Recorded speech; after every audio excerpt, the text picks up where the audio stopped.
So there's this movie out there called Room 237, a documentary completely comprised of discussions of the interpretive symbolism of Stanley Kubrick's The Shining. Sounds promising, right? Nope.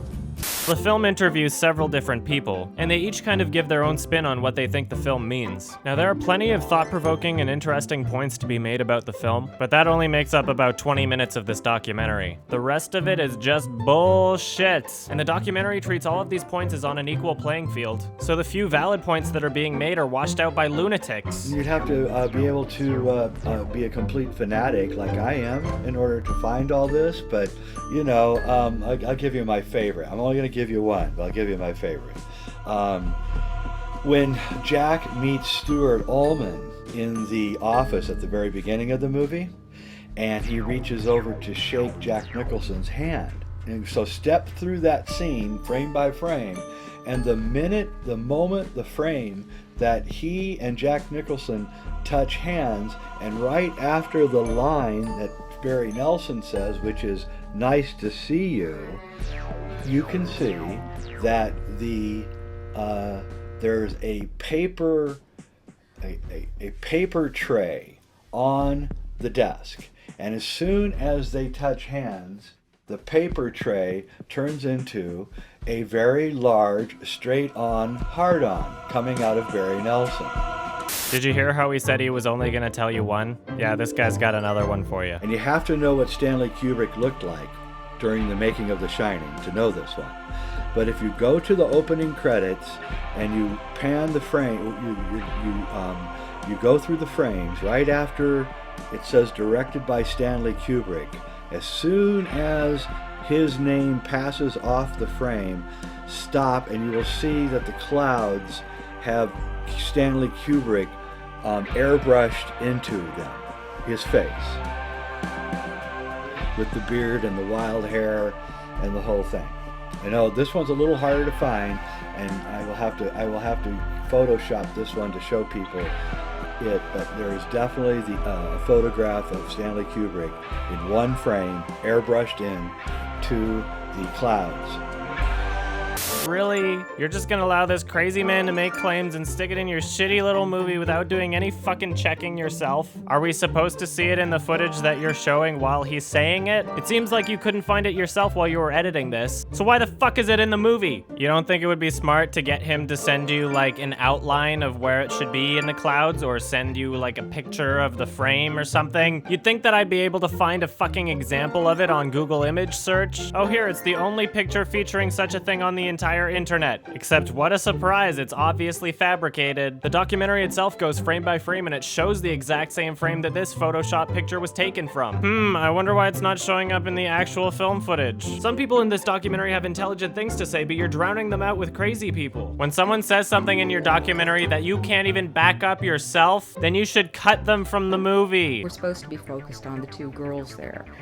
And then I saw, over on the left, I see the skiing poster. And the thing is that you already have Jack. He's already asked about skiing. Well, why isn't, what about skiing? Isn't the skiing good here in the hotel? And he's already given the story of why it isn't good, why they can't do that. But you've got the skiing poster, and my eye is drawn to it. And I realize that's not a skier. That's a Minotaur. It just leaped out at me. And so that was something that I was able to look at later on VHS and say, yes, I had actually seen a Minotaur there.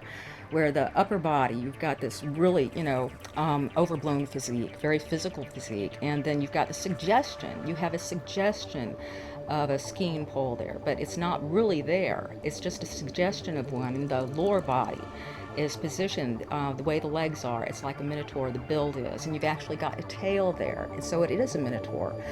And this is on the opposite side of the door, you have a cowboy on a bucking bronco. So you've got a kind of echo there, where you've got the Minotaur on one side, the bull man, and on the other side you've got the cowboy, the man on the bucking bronco.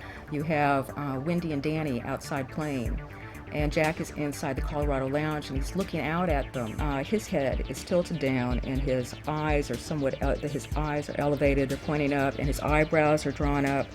but he has this expression on his face that he gets progressively throughout the film that is very bull-like. It has a very minotaur-like expression. Who are these fucking people? The documentary's not even remotely well made on a technical level either. When I first noticed they didn't have any video footage of the people being interviewed, I thought it was a stylistic choice like Senna. But after a while, it became increasingly apparent that each person recorded their own interviews at home. I'm sure that saved lots of money. He's like leaning back and eating a sandwich.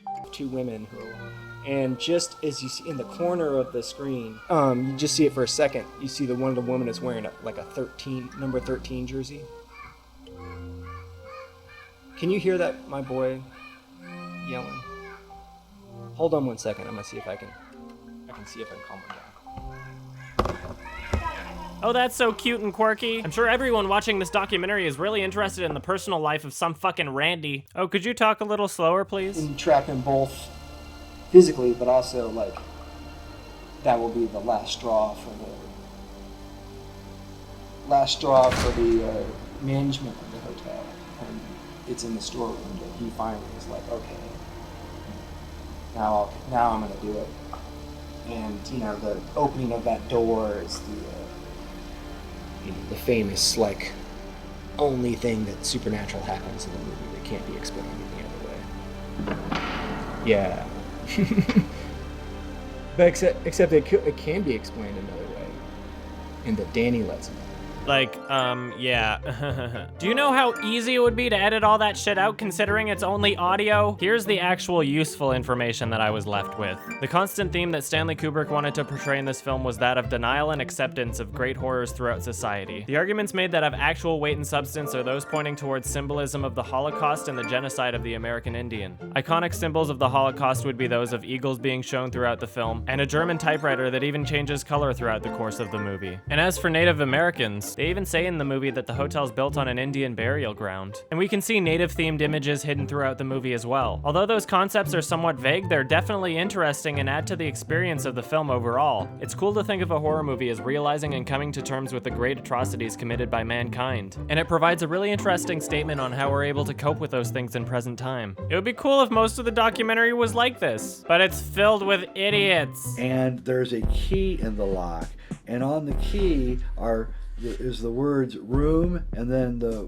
word NO, which is an old acronym for number, so room number 237, except that the only capital letters on the key are ROOM and then the N from the acronym NO.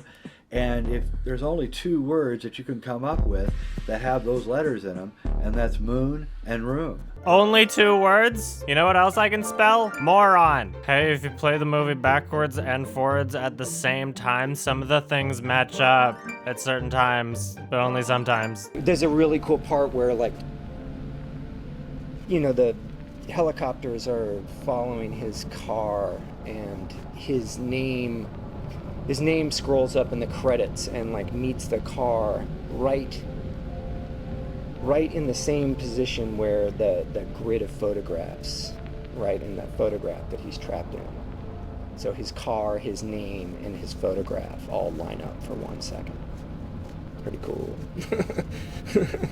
Wow, 3 things lined up in the exact center of the shot? Well, the name and the car were from the forwards version of the movie being played, so those were already in the exact center. So how are you impressed by the pictures being in the center? They're in the center while it's being zoomed out for fucking 30 seconds. It's really not that unlikely. If the scene happened 5 seconds sooner or later, the exact same thing would have happened. Things lining up in the exact center of the frame? Could it be that symmetry is commonly used in movies because it's appealing to the fucking eye? This movie is such a fucking wasted concept. With the decent points being made about The Shining, this could have worked as a short film. But not only are the rest of the points utterly ridiculous, some of them don't have shit to do with anything. His movies, they create synchronous situations in themselves. There's this man who says, you know, quite a party, isn't it? Why did Kubrick put him there with the split down his head? Why did he put him there? And I was contemplating that. And in comes my son, and he was 9 years old at the time, and he didn't know what I was working on. And he came in and he began to tell me a story, and he said, "I've just thought this up." And his character's head was split open with a chaos bolt, and the character says, "Talk about a splitting headache." and out of the contents of his head leaps a small person who is his real self, and it goes running off saying in a high squeaky voice, "Forget this, I'm going home."